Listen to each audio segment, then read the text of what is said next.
All right, perfect. We are here at the Green Burial Chronicles with Morgan Oaks. I have special guests today. I'm so excited to talk to you guys. Steve and Karen Nicola, and they are grief options, educators turned grief guides. So this is going to be a good one. I have been looking forward to someone to help us with the grief world. So before we dive into our questions and what we're going to talk about, tell me a little bit about you two. So, where are you from? We just talked a little bit about that, but let's have the listeners hear a little bit. You have a couple hours? Yeah, right. Share with us all these things. But tell us who you are and what you love about what you do. I don't know. Fun facts. Fun facts. Go ahead, Well, probably one quick fun fact is that we totally love riding our one Goldwing motorcycle. I sit on the back and he drives on the front. I read that in here. Yes, and we just took an 8-day trip through Western British Columbia, rode the bike about 7 to 8 hours a day. It was amazing. It was a good time. Yeah. That's cool. Yeah. Oh my goodness. It was just glorious. I have a bucket list that you want to go. Let's make a new bucket list that includes this one again. Yeah, it was great. just so much fun. Yeah. Cool. And so you guys are not from here, kind of from here. You've traveled all over doing what you do. So tell us a little bit about how you started, where you come from in your backgrounds, and then how you got to this educators turned grief guides. Well, Karen and I are both native Californians. We were both born in Southern California, but we were both spent most of our life growing up here in Northern California. And then after we got married, we moved to the Northwest, where I spent most of my time teaching, getting my education and teaching up in Alaska. Yep. And then we came back to California, which the reasons why we came back to California was because this is kind of how we're here today. Okay. We were living in Montana when our son was diagnosed with acute lymphocytic leukemia. And there was not the medical resources that we needed in the state at that time. And so we ended up out here at Stanford's Children's Hospital. Yep. And that was many years ago, but it still shapes a lot of what we do today. Well, it did because, every step that you make with a child that's critically ill and goes into remission, and you think, "Oh, good, we've mastered this. It's all good," and then falls out of remission, and the cancer comes back, and it's not good, and now we're left with a life experience that at age 28 we had no preparation for, no idea, and I just leaned heavily into Scripture and trusting that God means what he says when he says he'll heal the brokenhearted. And as that evolved for me, it included a lot of just processing on paper. And it eventually became the book, Comfort for the Day, Living Through the Seasons of Grief. So, but I didn't intend 40 years ago to do the work that we do now. And neither did Steve. No, we're both teachers by trade. Yeah, we've got about 40 years of classroom experience combined. And love the classroom, really, really love the classroom. But about 14 years ago, I was just heavily impressed. Karen, the world needs to become your classroom. People need to understand that there is a healthy way to grieve. People need to know that there are better ways to support friends who are grieving. And so just really slowly, little bit by little bit, I started my business. And then Steve joined me 7 years ago. I love that. And the more we do this work, the more we realize there's a need for the work we do. There's very few people that really do the kind of work we do. We wish there was more. Yeah. Because with grief and with death and dying, particularly, the nature of grief is it covers a lot of different categories. It's not just Causes. death. Yeah. It can be, we've worked with families who've lost their homes, like up in the Paradise Fire, right here in and locally in the fires here in the Bay Area. So losing a home is extremely traumatic too, but losing a job, losing a relationship, losing your 401k, the list goes on and on. Abilities and capabilities as people age or they have an accident and now their legs don't work. And I mean, you don't there's think losses. about that kind of stuff. You think grief is death and dying. Yeah. And so for So listeners, much I want you to understand, you may not have lost someone yet, but maybe you've gone through a divorce. Exactly. I remember my divorce, and you grieve that process. It's a death of a relationship. It And is. so I think people need to remember, yes, we're Morgan Oaks and we're a cemetery and we lay people to rest, but there are other things that you guys could help with as Sure. well. Totally. So Absolutely. I love that. So tell me, like, what are some of the biggest misconceptions people have about grief that you find you're constantly like reteaching or telling people? Well, I think Yeah. people have this misconception that grief is just something to get over. And they can think that they can choose not to grieve, and there is no way that you can choose not to grieve. Your body is going to grieve. Now, the misconception is that, well, I can stuff it, I can drug it, I can deny it, I can drink it, I can shop it, I can do all these things to avoid embracing the feeling and the pain. And the culture says avoid pain at all cost.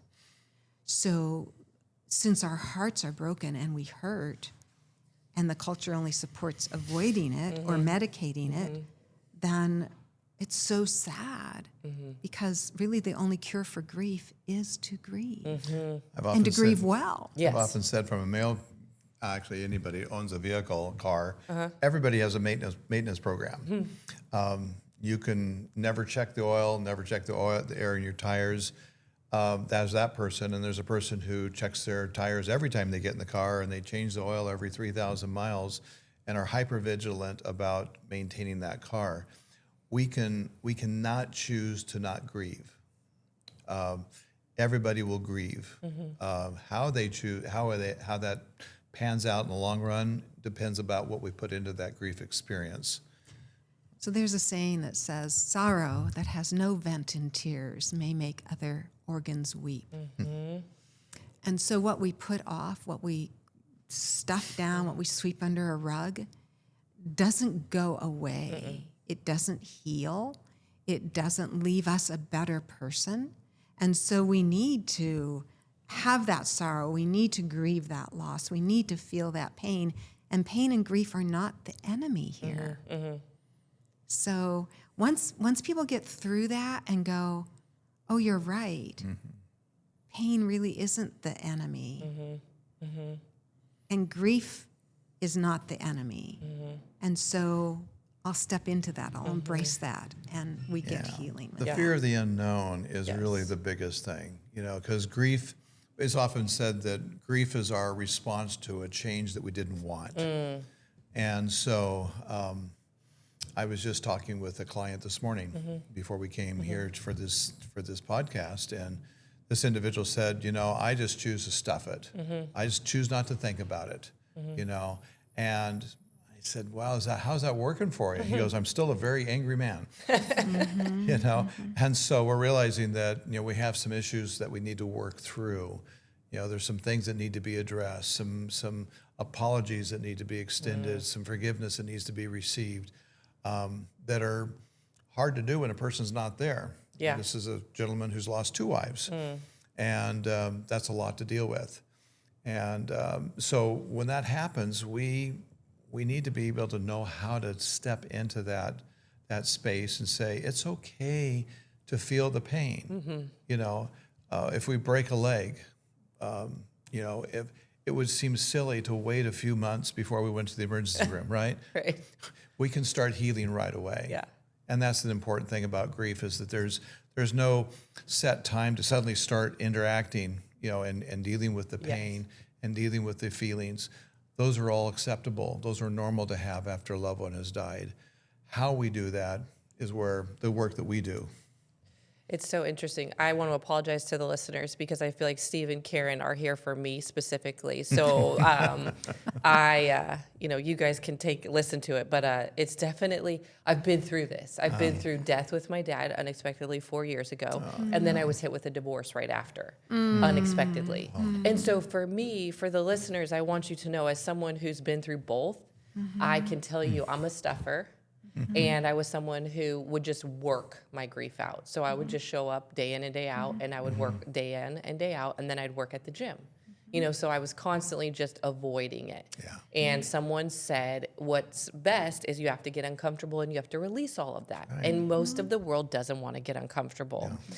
And so he said, I want you to listen to your dad's favorite songs with headphones in the dark, and you're just going to cry and you're going to scream. And I will tell you that the Stephanie that sits in front of you hates to cry, and I don't like to show emotion because I'm super tough. And so I know for a lot of people, grief is hard because you have to allow some of that stuff that you don't typically show. But lucky for me, it was just me and my dog, and she didn't mind. But once you release that, because then I was scared to death, well, then I'm going to get sick with something because I'm stuffing it and worrying and stressing. And so what you said about other organs, like that was also something I was worried about. So I loved this question because number 5 says, you work not only with grieving people, but also friends who mean well and they want to help. What do supporters get wrong, even when their heart's in the right place? Because prior to me losing someone, I didn't know what to ask, how to help. And I think then people just like don't help. That's right. And then the person that's grieving is like, well, no one Isolated. cared about me. No one checked on me. And it's because they don't know what to do. So talk to me about that too. You're so right. Yeah. We have a tendency to avoid pain if we are even the supportive friend, because you're hurting. I don't want to hurt. Yeah. So I'll just step back. And as they step back, then that leaves the brokenhearted person in isolation, which is one of the worst things that can happen to us in our grief, is to be isolated. So I think, again, the supportive friend needs to know that their uncomfortableness is okay too. And that pain, just think about that being magnified by 100 is what the other person has. So let's just stop feeling afraid of pain and uncomfortableness and go, wow, tell me, Stephanie, what's it like for you right now? It really matters to me. All we need to do is just show that we genuinely care. Yeah. I don't have the answers, and I'm not here to fix it. Yeah. And I think that's what a lot of people will raise their hands in our seminars, that they're the fixer and they don't know how to fix your pain. So they'll come and try to do that, which then really makes it harder for you, doesn't it? Yeah. Yeah. That's true. Everybody wants to fix it, and when you can't. And the question I always got is, how are you? And I would be like, I didn't get angry because I knew that was what people asked. I find myself sometimes even at the cemetery saying, how are you? And then I always say, you know what, that's the worst question people ask. But it's just, I want to know, how are you? But the problem we found, and most people will simply say, I'm fine, right? Yes, I'm right. fine, I'm fine.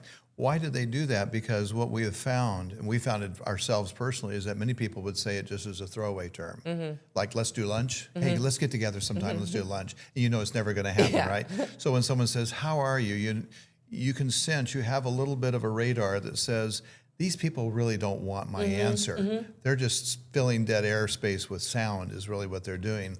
And so it's easier after a while just to say, I'm fine. Yeah. If you find somebody who says, how are you doing today? And I really want to know how your grief is today. And then they wait for an answer, and they're not just looking around or moving on. You go, well, this person probably really wants to know about my heart. And you feel safe so the idea is we as the supportive friends and family really need to be a safe place for people to have whatever emotions they choose to have. And like Karen said, it's not a matter of fixing their pain. Again, it's like if you had a broken leg and someone says, well, we're just going to stuff this thing full of morphine, and let's go out and run a marathon. We generally, most people I want you to feel better so I don't feel awkward. Yeah. You see, rather than saying you just need to feel whatever you need to feel, and I'm okay with that. And we have found, it was interesting, we had a friend who was well ingrained in their community, she and her husband. I mean, well known, even well known in their state. They had, they were movers and shakers. And not long after the husband died from cancer, we happened to be in her city on business. And we said, let's just stop in and see her. But I hope we aren't interrupting. She's probably got a ton of people there. And we came by the house. We said, we hope. And there was one person had just stopped by. We said, well, I bet you're just getting so many people coming and going. She goes, no, I haven't had anybody come by for a long time. And so we assume that people are going to have all these friends interacting. And the biggest thing is you'll see a lot, particularly if it's a well-known personality, please give us room to grieve, give us some space. That works up to a point. But if you were to talk to most grievers, we loved having someone call, just tell me about your dad. You know, if they were to call you and say, I'm so sorry to hear that your dad has died. Tell me a little bit about what was his name and what was his favorite food. What's a favorite memory? You would be all over that, wouldn't you? Yeah. You see, and there's no I mean, we had people asking us those questions 2 or 3 days after our son died. It felt so cared for. And we never, people say, well, what if we say, you know, our son's name was Dawson? We still, all these years later, love hearing his name sounded. You couldn't make me feel any worse by mentioning his name or bringing it up. Sure. And so a supportive friend or a family member actually is doing better by simply sitting there and crying with you. No words, just to sit there and just be.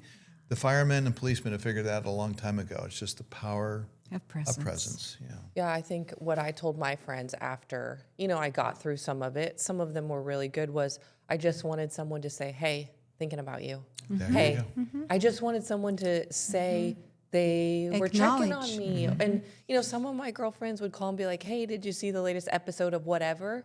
Just to like, I just wanted someone to call. Yeah. And I didn't need you to ask how I was. One of my good friends said, tell me about your dad. What was your favorite memory? And it was cool because it was like he had passed, and my biggest fear was that all the memories of him were going to Would go. go away, exactly. Yeah. And I loved that someone said, tell me about him. Even to this day, some of my closest friends would be like, hey, tell me about that picture. What'd you guys do there? What'd you love about that? And so it's not, you couldn't have asked me a wrong question. I just wanted someone to show me they cared. Conversely, another gift that a friend can give someone like yourself is, I remember a really funny thing that your dad did, or your dad did this really cool thing that nobody else knew, but I knew about it, and they share that thing with you, and to keep sharing a memory about the loved one who has died, the friend who died, or the parent, or whoever. When people all these years later still, we have very few people that remember our son because it was so many years ago. Yeah.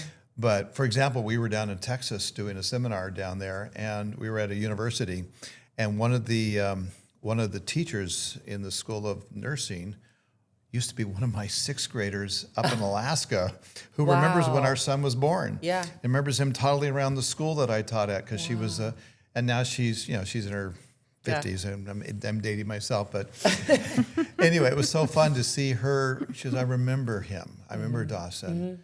And we have very few people that we know that remember him. And so a gift is to bring a memory to the table. Absolutely. Oh, that's great. I love that. You're giving me ideas for the cemetery too, of like things that are important, because I really want to create a space where not only do I know you, but I know your story. So like I can walk around that cemetery and tell you almost a story about everybody there, but like obviously that goes away at some point. So I'm like, oh, that's a good question. Okay, so you mentioned one of the most effective free tools is grieving well, right? We want to learn how to grieve well. We've talked a little bit about that. Why is that so powerful, and what does that even look like to grieve well? Well, grieving well means that we do embrace the pain, that we don't run from it, we don't deny it, and that we learn how to do what we call grief work. Okay. And one of the best ways to accomplish our grief work is to be intentional about our grief, not to sweep it under the rug, and to put it out on the table and to say, okay, today I am, like yesterday I was just working with a client, planning and preparing for the anniversary of my mother's death. And what's that going to look like, and how's that going to happen? And so that intentionality. But in addition to that, that's just one example of how to be intentional. But there's a wonderful process of intentionality that we call pie sopping, and that's the tool. Okay. And pie sopping is a word that I've made up, and I'm hoping will be in the dictionary by the time I die. And it's spelled P-Y-S-O-P. AI gets it wrong every time. But P-Y-S-O-P is pie sop, and it is an acronym for Put Your Stuff on Paper. P-Y-S-O-P. Put your stuff on paper. So we tell our clients, stop writing, stop journaling. Do not do something that has an academic overtone, undertone. Everything about writing takes us right back into an academic setting. Just saying the word, we automatically think of an English teacher or alphabet letters on a board or a research paper for our last, doctoral dissertation or whatever it might be. But that all requires the keeping the rules of the written language. It all requires organization. It all requires, a beginning, middle, and an end. But my grief doesn't look like that. Nobody's grief does. Our grief is really messy and chaotic and unpredictable and random.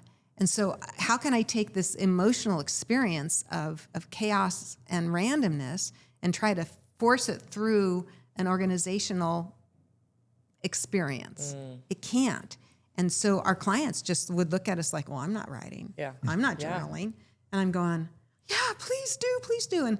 And then I realized, no, don't do. Don't do that thing because they don't work. They don't fit. Yeah. And so pie sopping is we just kick out all the rules. There's no handwriting here. There's no spelling. There's no punctuation. There's nothing of that has to do with the written language. Okay. Instead, you just put your stuff on paper. And everybody's got stuff. We've all got stuff. And it can come out totally messy and random. It should reflect the emotional chaos that we have, the unpredictability. We might begin to put something on paper and all of a sudden it takes a left turn and we're off onto something else that we had not planned for. But it released what you were saying. It released that grief. It released that pain. It released the guilt, the regret, the shame, the woulda, coulda, shoulda's, and it gets put out on paper. See, society, we're in a very linear society. We like, A, B, C, or 1, 2, 3, from A to Z. We live a very linear life, Grief doesn't recognize that. And so for ourselves in our work, we don't ascribe to the 5 steps of grief that everybody hears about, the 5 stages of grief that Elizabeth Kubler-Ross, opinion many years ago. What she observed was actually true. She was observing people who had died, who had been given a death prognosis. You have terminal cancer or whatever, you're going to be gone in the next year or two. But that was good for people who knew they were going to die. Right. You would go then through shock, denial, anger, bargaining, and then acceptance, you see. But after you died, the people you left behind, were they going to go through those 5 steps? They might have some of those. Their grief is going to be all over the map, and it's going to be circular. It will come back. It'll come back. I remember talking with Dr. Ross's son, who still runs her foundation down in Central California, that says, my mother never intended for what she observed she observed thousands of dying people, and they kind of fell into this 5 stages. There's more. There can be up to 30, 40 stages if you really want to, but the initial 5 stages are pretty well known. Everybody gets that in Psych 101. But he said that's never what she had in mind. She was talking about people who knew they were going to die. But the people who are left behind, there's no roadmap particularly to say how it's going to be, how it works for you, for Karen, for me, or for anybody else. It's different for every person. And how long it lasts or what path it takes, we have to be willing to be patient and let that person find their way through it. Obviously with help, it helps to do that. But in terms of say, well, if a person says I was angry today and I think I addressed it, and then a month from now they're just really angry again because their loved one died, they're going, well, wait a minute, I thought I checked that one off a month ago. It doesn't work that way. And so once our clients realize that, big deep breath, it makes suddenly I'm free to grieve in my own skin. And that's the thing I think we like to help people, the listeners, our people who are watching this know that we need to be able to grieve in our own skin, and we need to allow others to grieve in their own skin too, in their own time and in their own way. Yeah, I think that's so interesting. The grieving, I thought it was going to look a certain way, right? Dad's going to pass. I'm going to have a couple of weeks where I'm really sad, and then we'll start to progress. And I remember, he passed, it was his birthday, Father's Day, and his death day. So all 3 land in the same month within 2 weeks or something crazy, right? And so I thought, okay, what's the next big thing that I have? Well, the holidays, right? Well, then there was like 4th of July, which is just a random holiday, but we always did something. He was around. it was Easter, it was Halloween. And I would tell my friends, this is so weird. Like this is dumb that I'm sad, but it was because he just wasn't around. Wasn't dumb though. It was just simply you're going through the normal process But I didn't of missing. expect that. Right, And so right. Yeah. I didn't know what to do. One of the craziest things that I think people that are listening is it's okay. Certain things are going to pop up at really random times. I took my first trip and I got on the airplane and I got off, and the minute the wheels hit the ground, tears came. And it's because every time I would land for a work trip or any trip, I would say, "Hey Dad, I made it." You know, at 40 something years old, you know, I would say that, and he wasn't there to text. And I was with my mother-in-law at the time, and she said, "Just text him, because like, you know, he's not going to get it, but he sees you." You know, and so it was stuff like that where it was like, okay, I didn't know that was going to feel like that. And there was, you know, 2 years down the road, for listeners, I thought I would be done. There's even still moments now where I get emotional because I'm like, and I want people to know, and you guys probably teach people this, but from someone who's been through it too, there's probably going to be 10 years down the road where I'm going to think of him, and new things are going to come up. And it's okay to be sad and miss that person. It doesn't just stop and then you say, okay, now I can be okay. Yeah. Okay, since we're almost done, let's see. We're going to go back in. So the next thing I want to know as we get back in here, what is one thing you wish every grieving person knew? Wow. I don't know if I can make it one thing. I like the question, but there's often so many nuances. So if you don't mind. Go ahead. If you don't mind. I would like every grieving person to know that they can heal in a really healthy, meaningful way that allows them to still love their missing person and embrace life. That they can know that there is hope for fully living life and healing from the very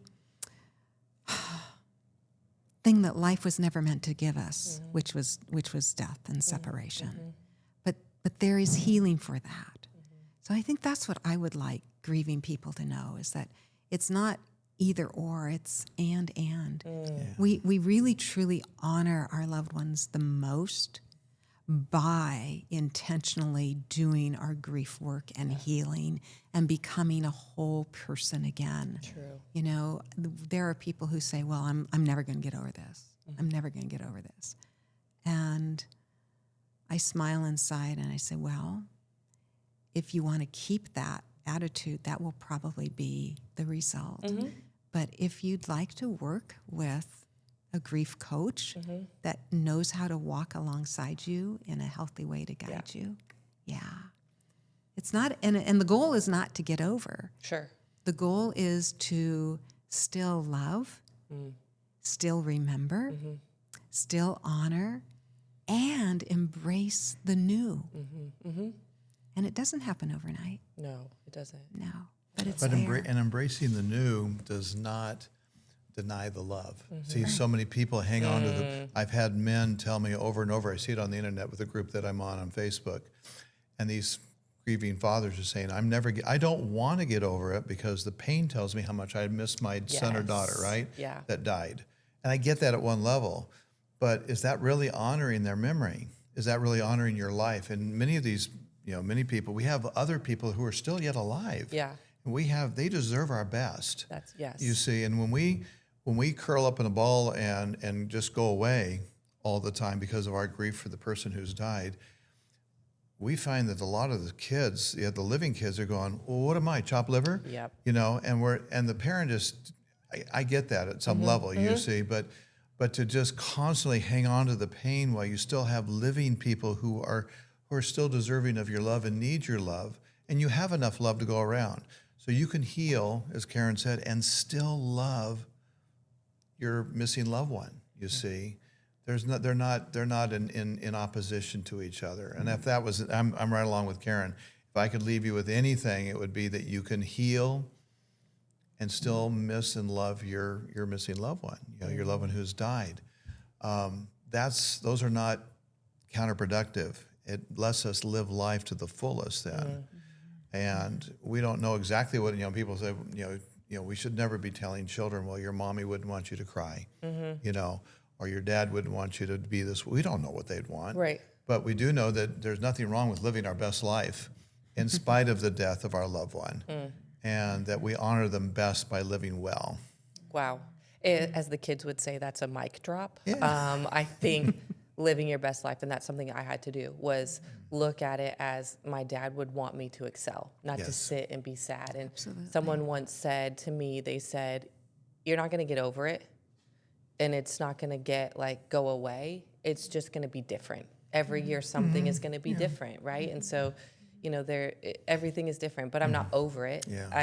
I'll never be over my Yeah. dad dying. I know it happens, and that's the circle of life, but I'm never going to be like, my Dave Brow who? Like that, and that's silly. right. So Yeah. I think that Steve, that was beautifully put. I think that living well in honor of my dad, I think of that and it's like, wow, you're right. I'm so glad I did all the work so that my dad could watch me above and be like, I'm so proud. Okay, so as we close up here, how can people find you? What do you offer them? What do you guys have? Well, We do have some videos, so you could show your books for the Right. video people. But Okay. also, how do they find you? Well, we have a book that was written many years ago, and it's still as current today as it was when it was first written. We're Great. in our third or fourth printing. And this is Comfort for the Day, Living Through the Seasons of Grief. And it's a grief recovery book. We used to call it a grief recovery journal, but we've changed that over the years. In No more fact, journaling. Yeah. Pie sopping instead. in fact, there's a whole chapter. We have a whole new There's section a in whole there about chapter, pie a sopping. whole chapter on don't write, pie sop instead. Okay. But this is a book that is designed to have people be able to respond with their grief on line pages. We tell this is not our story. This is going to become their story. The more and more they emote on paper, the more it'll become their story. And they can go back and say, oh, I've made some progress. I'm healing, Great. And so there's, it's written from a Christian context. Great. Not everybody comes from that context, but what we share with them is that the values and the issues that are suggested here are universal. In other words, loving well, loving your neighbor as yourself. Those are things that are biblical, but they're also universal. Sure. And we use people from all different backgrounds for our work that we do too. We just find that this works effective for a great number of people. And so we're not here to force a particular way of thinking or lifestyle for someone, but we find it works well for those who would choose to engage in it. And so there's a biblical text here. There's just a little bit of writing here that Karen has done to expand on that, and then just some jump off lines, because a grieving person doesn't have the bandwidth to really think about, well, how should I respond to this? Yep. So there's a couple of questions here, and then they can respond here on the line pages. There's about 42 of these, and this book will talk to them about their emotional grief, their physical grief, and then responding on paper, the grief that they have in their heart. And there's lots of more pages in the back that will help them understand, where if they have more things they want to talk about, they've got pages here that'll help them do that. Pages with put poetry, pictures. It becomes their book. Yeah. This is not a coffee table book. We hope it gets ragged and dog-eared, and it's not a start to finish book either. Yeah.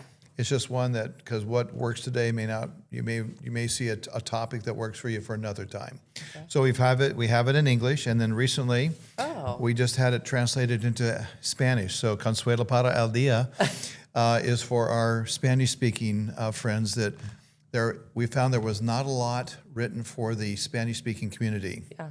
And so this came out just a year or two ago, and we're getting good responses that it speaks well. This is not a word-for-word translation from our book. It is a thought-for-thought translation, translated by Hispanic individuals who had losses in their own lives, and so it was translated through the eyes of a grieving Hispanic individual, and so it gets it. And people who are Hispanic people who are using it, our friends and customers and clients that are using it, so that they get it. This works. That's great. So Very cool. we're happy to have those there. We also have comfort cards, where people, if you're a person that's wanting to support a person in grief, you can go to our website, which is comfortfortheday.com, And that there, you'll see in our store there cards of comfort. These are not Hallmark cards. Nothing rhymes. But it speaks specifically to the loss, whether it's a parent, a child, a spouse, or just a journal one for a friend. They'll find that there. And the cost is about the same as a Hallmark card, but it's much more personalized. And people say, this is really, really nice. It's not one you'll read and throw in the wastebasket. Very cool. Are you guys on social media? We are. Yes. Okay. Yeah. LinkedIn, Facebook, and the website. That's probably it. Okay. I don't attend to our Instagram page very well, so Okay. I'll omit that one. That's okay. Okay, well, thank you guys. Again, this was incredible, super helpful. At Morgan Oaks, I'm going to make these available to our people, so I'd love to have those. And obviously your contact information and everything. So if you're a listener and you're like, oh, I didn't catch any of that, I have no way to gather that information, you can call me and I will relay it. But I have met with these two previously, and you guys, if I was going to recommend someone, I would recommend you, Oh, thank you, especially Debbie. after listening today. Yeah. So helpful, and being through what I've been through, I can't say enough for the listeners. Find someone to help you through the process. Even if you want to fight it, don't, because I promise you the other side is so much better. So everyone listening, thank you for listening. Walk gently, remember deeply, and celebrate the legacy of life. You can find us on Instagram, TikTok, Facebook, and YouTube. So thank you guys so much. Thank you for having us, You're Stephanie. welcome.